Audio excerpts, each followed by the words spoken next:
દરેક નીતિની સામે કાયદાની રીતે ઊભો રહેતો SSK ન્યૂઝ ચેનલ। અડાજણ ખાતે આવેલ સુરત મનપાના તરણકુંડની ફીમાં વધારો કરાતા તરણકુંડના સભ્યો દ્વારા વિરોધ પ્રદર્શન કરાયું હતું। સુરત મહાનગરપાલિકાના અડાજણ ખાતે આવેલા તરણકુંડમાં ફીમાં વધારો કરાતા સભ્યો દ્વારા વિરોધ કરાયો હતો। કોર્પોરેશન દ્વારા સ્વિમિંગ પુલની ફીમાં બેફામ વધારો ઝીંકી દેવાતા સિનિયર સિટીઝન સભ્યોએ વિરોધ કર્યો હતો અને પુલમાં સૂત્રોચ્ચાર કરી રોષ વ્યક્ત કર્યો હતો।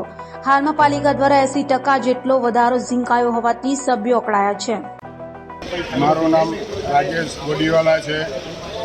અમે છેલ્લા 25 વર્ષથી પછારીના સ્વિમિંગ પુલમાં સ્વિમિંગ કરીએ છીએ। ફર્સ્ટ બેચની અંદર લગભગ 80% સભ્ય સિનિયર સિટીઝનો છે અને એ લોકોને આ ફી વધારો એટલો મોંઘો પડે છે કે એ લોકો આવતા બંધ થયા છે।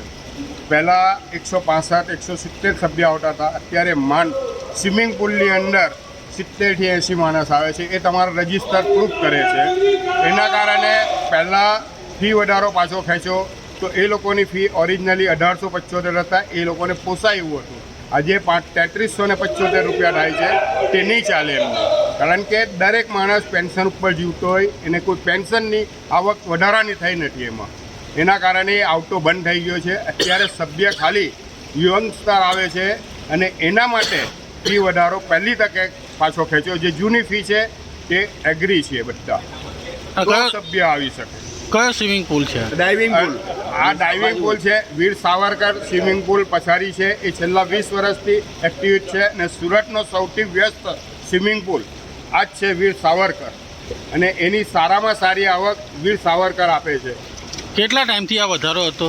આ વધારો છેલ્લા નવેમ્બરમાં અને આજથી 2 કે 3 વર્ષ પહેલાં જ્યારે સ્ટેન્ડિંગમાં ભાવ વધારો આવેલો 1800 થી 1200 થી 2500 કરેલો, ત્યારે એવું કહેવામાં આવેલું કે જે તે ટાઈમે હવે પછી વધારો આવશે તો 10%નો જ આવશે। સ્ટેન્ડિંગમાં આવું મંજૂર કરવામાં આવેલું હતું ને 10 વર્ષ તો વધારો મળશે જ નહીં। આજે 80% એક સાથે વધારો મૂક્યો છે આ લોકોએ, તો એ અમને માન્ય નથી।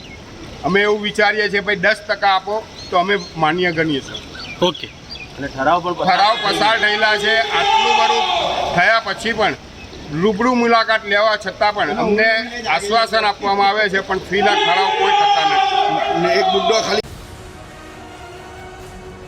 દરેક નીતિની સામે કાયદાની રીતે ઊભો રહેતો SSK ન્યૂઝ ચેનલ।